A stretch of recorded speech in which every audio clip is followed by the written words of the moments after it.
Merci de suivre Télémétropole à l'heure de Métro News. Bonsoir à toutes et à tous. Très heureuse de vous retrouver pour la toute dernière édition de ce journal pour cette semaine. À la une, le président du CPT promet une riposte contre les gangs.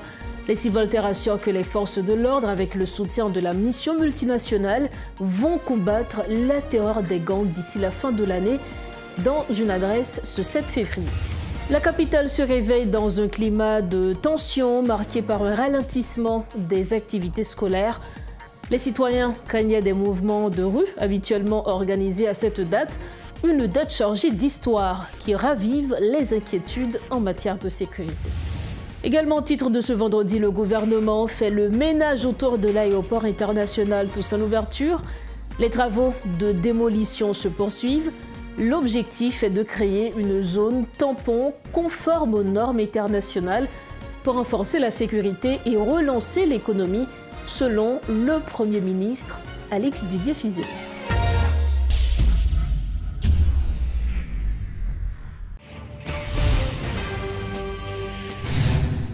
Bienvenue au développement des titres de l'actualité. Comme annoncé, le coordonnateur du Conseil présidentiel de transition, les 6 Voltaires, donne la garantie que les forces de police et de l'armée d'Haïti, avec le soutien de la mission multinationale, vont contrer les actions des bandits qui sèment la terreur dans plusieurs quartiers. Lors d'une adresse à la nation ce 7 février 2025, Leslie Voltaire a appelé la population à se mettre du côté des forces de l'ordre pour atteindre cet objectif d'ici la fin de cette année. Jeudi à 7 février 2025, ça fait 39 l'année depuis un gros changement été fait dans le pays, dans la vie nationale. C'est date peuple haïtien a pris une décision de rejeter la dictature pour choisir la démocratie. Ce jour-là, nous avons conquis des droits inaliénables, la liberté d'expression, la liberté d'association, la liberté de réunion, dans tout groupe, toute organisation, tout parti politique, toute coopérative. Mais aujourd'hui, mes chers frères et sœurs, force est de constater que ces acquis sont en péril. Dans trop de quartiers de notre pays, la peur a repris le dessus.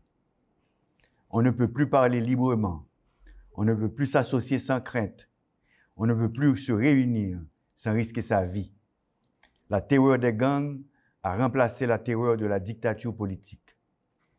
Notre mission est de nous assurer que cessent les méfaits des gangs et la terreur généralisée qu'ils veulent instituer.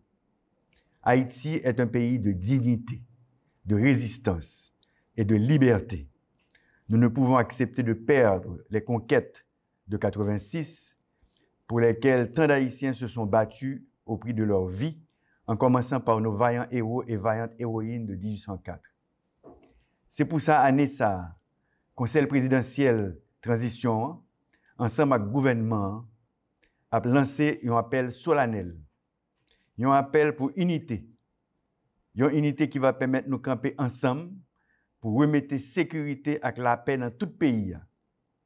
Défi ça, ce n'est pas défi l'État seulement, c'est défi chaque Haïtien qui décide de vivre sous terre au soir même pays ça. Nous saluons solidarité petite différentes nations qui formaient mission multinationale, qui accepté pour te concourir dans la bataille contre gang sanguinaire. Nous demandons tout Haïtien by au respect geste yo a mérité. Nous féliciter tout policier et tout militaire nous yo qui bataille sans prendre souffle dans l'ouest, dans la Tibonite, dans Kinskof pour permettre tout Haïtien jouer une liberté totale capitale. Année 2025 là, c'est une année mariage sacré entre police là, la MEA et le peuple là. 3 forces unies avec un seul objectif. Retourner dignité et droit chaque Haïtien te perdu. Ce n'est pas un rêve, c'est une mission. Une mission que nous allons accomplir ensemble, main dans la main. Parce que lorsque le peuple haïtien est uni autour d'une vision, autour d'un objectif commun, aucune force ne peut l'arrêter. Je vous invite à croire en l'élaboration de cette vision, à participer activement à sa mise en œuvre, chaque quartier récupéré et sécurisé, chaque enfant protégé, chaque voix libérée sera une victoire pour nous tous. Haïti a traversé bien des tempêtes. Elle ne sombrera pas sous les coups de celle-ci tant que notre flamme intérieure nous anime. Aujourd'hui, je vous le dis avec force, Haïti se relèvera. Les Haïtiens doivent rétablir la paix chez eux. Travaillons à restaurer la fierté de notre nation. Le Conseil présidentiel de transition vous dit vive la démocratie, vive la liberté, vive Haïti. Ce vendredi 7 février, la capitale s'est réveillée dans un climat d'incertitude, marqué notamment par un ralentissement significatif des activités scolaires. Ces deux dates, chargées de symbolisme dans l'histoire politique du pays, est traditionnellement associée à la chute de la dictature de Jean-Claude Duvalier en 1986 et à la passation présidentielle.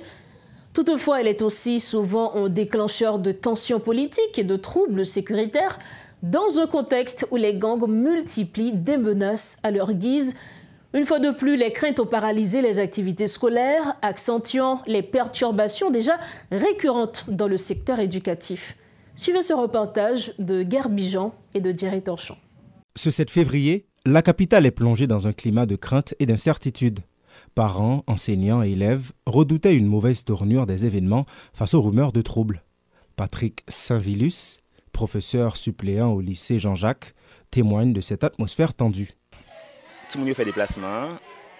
Professeurs, il y a certains qui viennent, il y a qui pas viennent. Juste depuis hier, il y a une rumeur que pas bien l'école. OK, date 7 février, toujours OK, turbulence. Donc, nous-mêmes nous faisons des déplacements. Il y a quelques élèves qui viennent. OK, nous disons bon, juste, nous avons lâché à midi. OK, il y a un peu qui est allé. Et puis, il y a deux dernières classes qui viennent pour relâcher là, c'est une aptane pour nous fermer. De nombreux établissements scolaires ont fermé leurs portes par précaution. Pourtant, certains élèves ont bravé l'incertitude pour assister aux cours dans les rares établissements fonctionnels, même si c'est dans une ambiance pour le moins typique. Et pour aujourd'hui, ça a bien passé. Bien que la orientation suspect, parce que tout le monde a 17 février, on pense comme s'il y a bien des besoins. Mais nous, depuis nous, à bien l'école, il faut que nous venions. Pour nous-mêmes, nous te dit, pour nous entre nous, t'as parlé de dire oui, s'il y a bien l'école, bah ça faut nous venir l'école et vraiment nous venir l'école, même si nous pas jeune tout professeur qu'on a habitué gagner parce que par jour nous on a bien 5-6 professeurs, mais nous jeunes quand même au travail. Que ce soit à la Lue, à Delma ou à Pétionville, le constat est le même. Les activités scolaires tournent au ralenti. Déjà fragilisés par les interruptions répétées liées à la crise sécuritaire, les élèves risquent d'accumuler davantage de retard. Pourtant, beaucoup font preuve de résilience, n'hésitant pas à travailler entre eux pour pallier l'absence des enseignants dans la journée. On ne dit pas de professeur, mais nous travaillons quand même. Nous travaillons entre nous, nous essayons de combler le vide que nous avons gagné. C'est une journée qui est parfaite.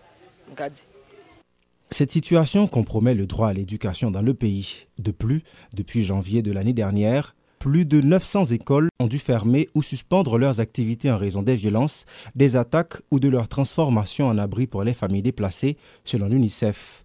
Malgré les craintes grandissantes autour de ce 7 février, 7 élèves du nouveau secondaire 3 choisit de garder espoir. C'est vrai, zone à Christophe là, c'est une zone qui rouge, mais nous n'avons pas le choix. Et bien, nous était c'est former la former tête nous parce que faut nous former et puis demain si Dieu vous allez remplacer si là parce que même pas venir rester si aller au braler c'est nous mêmes pour qui allons remplacer ça fait même si parfois gens là rien et nous obligés de venir parce que c'est nous mêmes demain si Dieu veut qui a venir payer ça veut dire nous avons un devoir ça n'apprend pour nous prendre bien parce que si nous pas bien formés nous pas bien suivre demain si Dieu veut nous arriver n'a craser payer n'a fait le plus mal que gens là. L'éducation demeure l'un des secteurs les plus vulnérables aux crises sécuritaires. La suspension des cours démontre-t-elle les difficultés des autorités à assurer une continuité éducative dans un climat d'instabilité profonde, quand certains établissements ont même dû reporter les examens initialement prévus ce jour-là? L'ancien Premier ministre Evans Paul appelle les Haïtiens à cesser de détruire les institutions et à organiser le pays. Invité ce vendredi à la rubrique Le Point, il a rappelé que la démocratie ne signifie pas laisser faire. Écoutez un extrait de son intervention. Question démocratie, son philosophie à la mode. parce que maintenant dans le monde, c'est démocratie cap mené. Et du point de vue géopolitique, Haïti pas qu'à dire qu'à font choix, on l'autre choix, je dis, que démocratie. Mais nous pas forcément contre la démocratie. Aïe. Nous capables. Moi, je te pose une question. Est-ce que nous sommes parés? Est-ce que nous sommes parés pour la démocratie? C'est-à-dire, non, je pense que c'est une sensibilité pour la démocratie. Il y a des valeurs démocratie, charia, liberté d'expression, liberté d'association, alternance sous pouvoir, etc. Mais il y a plus que ça là-dedans. On l'État au service du peuple. C'est ça. C'est le peuple-là qui en commande et qui délégue pouvoir temporairement. By un monde comme président, un nommé ministre, etc. By délégué qui doit servir le peuple là. Et puis, le gros problème, non, c'est pas arriver à faire jonction avec, capable de dire, délégation peuple là. Et surtout, en 1986, il faut nous poser peut-être nos questions. Est-ce qu'on ne peut pas tout renverser du Valais avec l'État? Parce que faut nous renverser du Valais, mais sauver l'État. Et le problème fondamental, c'est que l'État n'a pas jamais récupéré. Qui fait, fuck, quand on est la démocratie, il faut que ce soit au service du peuple, à travers l'État. Il faut l'État fort, il faut l'État organisé. Et puis, gros problème, nous, c'est ça, contradiction, etc., fait que, et vous êtes capable de dire, renverser du Valais avec l'État, parce que depuis 1986, ou pas arriver à l'État qui a fonctionné. D'ailleurs, il faut qu'il y ait trois pouvoirs, exécutif, législatif et judiciaire. Nous regardons son bing-bang, nous créons un système minimum 2, exécutif à 2 têtes, président, premier ministre, législatif là, sous du Valais, il a retiré le Sénat, c'était Chambre des députés. Nous venons rétablir le Sénat, nous venons législatif à 2 têtes, Sénat, Chambre des députés. Au niveau du judiciaire, minimum 2. Nous avons CSPJ, nous avons un cours de cassation. Et puis tout ça crée un micmac. Moi, je pense que c'est tout ça pour nous apprendre aujourd'hui. Parce que la démocratie, pourquoi faire? Pour servir le peuple. Automatiquement, il y a un système qui a marché. Paquet de gens dans grand goût, paquet de gens qui à l'école, violence, etc., il n'y a pas de résultat. Et il faut avoir conscience de ça. C'est-à-dire, il y a des dérives dans toute société. Mais il faut avoir l'État qui l'a pour mettre l'ordre. Le plus gros problème, nous, c'est l'État qui est effondré. Et nous songeons, le président Préval a installé le premier mandat en 1996. Et son discours, sa promesse, c'était la restauration de l'État, qui fait qu'on conscience qu'il y a un problème de l'État. Et de le président Préval te dit pour restaurer l'État, aujourd'hui, l'État a une situation beaucoup plus grave. Alors, quelle que soit la volonté gagnée pour servir le peuple là, c'est à travers l'État. Alors, c'est 2 objectifs fondamentaux. Consolider l'État pour servir le peuple. Autre point de l'actualité, le gouvernement haïtien accélère la démolition des constructions illégales autour de l'aéroport international Toussaint Louverture pour créer une zone tampon conforme aux normes de sécurité internationale. Le Premier ministre Alix Didier Fils-Aimé souligne que cette initiative est essentielle pour renforcer la sécurité, lutter contre l'insécurité et relancer l'économie. Le gouvernement travaille aussi à la mise à jour des exigences de la FAA pour garantir la conformité de l'aéroport selon la primature. Le ministère de l'Éducation nationale, à travers la Commission d'adaptation scolaire et d'appui social, prône une éducation inclusive avec la prise en compte des enfants vivant avec une déficience. Les membres de l'institution dénoncent l'exclusion dont sont victimes des enfants dans le milieu éducatif en raison de leur handicap. Un atelier réalisé par la Commission, l'UNESCO et le Bureau de la Secrétaire d'État à l'intégration des personnes handicapées a permis d'analyser les progrès réalisés depuis l'adoption du plan décennal éducation et de formation en 2020. Atelier de 2 jours, on dit que les chita sont au état des lieux, situation éducation inclusive en Haïti. Dans une situation éducation inclusive qui s'allie, c'est permettre que toute qualité de monde capable d'entrer dans une salle de classe, ils apprennent, ils étudier sans problème. c'est permettre que pas une exclusion côté que si mon handicapé un côté, si mon pas handicapé un autre côté. C'est ça qu'on entend par éducation inclusive là. Côté que tout le monde a même qualité de chance, même opportunité, même possibilité pour tout le monde apprendre quel est le monde qui est handicapé, quel est le monde qui est en condition défavorable, quel est le monde qui est en situation de domesticité. C'est tout le monde, tout le monde ça a une possibilité pour apprendre. Même côté. La réalité, c'est que nous ne pouvons pas dire 0.0. Il y a un pile d'efforts qui fait déjà, qui pour permettre que je vous parle d'éducation inclusive. Si nous parlons de rien parce qu'elle existait, il y a des efforts qui ont fait, il y a un cheminement qui commençait déjà. Mais nous reconnaissons en même temps que par rapport à l'ensemble de dispositions légales qui en faveur de l'éducation inclusive là, il était encore un bon bout de chemin à parcourir pour nous arriver à atteindre l'objectif. Lorsqu'on parle de petits qui ont besoin d'éducation spéciaux, ou parler de toute une diversité de petits. Ou parler de petits qui ont des troubles de comportement, ou parler de petits qui ont des problèmes auditifs, ou parler de petits qui ont des problèmes visuels, ou parler de petits à risque d'échec dans le cadre parcours scolaire, ou parler de petits qui gagnent des difficultés scolaires pour avancer. Donc, ou parler de tout petit monde.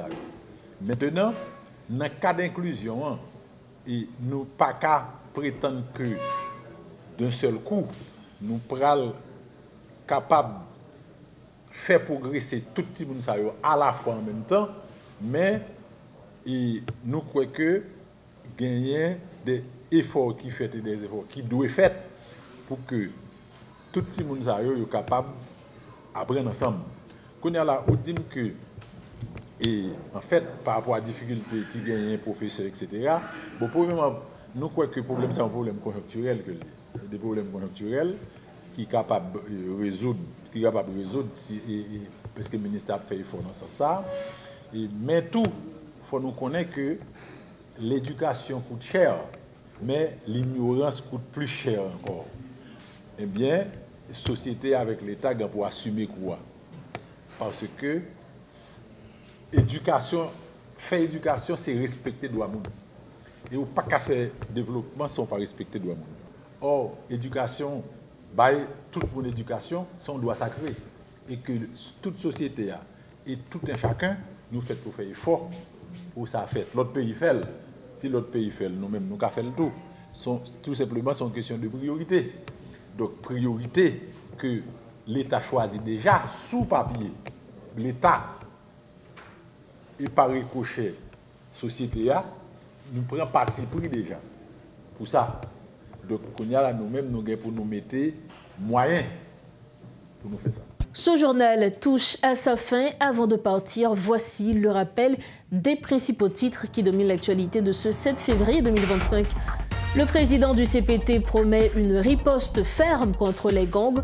Les Sylvoltaires assurent que les forces de l'ordre, avec le soutien de la mission multinationale, vont combattre la terreur des gangs d'ici la fin de l'année, lors d'une adresse ce 7 février. La capitale s'est réveillée dans un climat de tension marqué par un ralentissement des activités scolaires.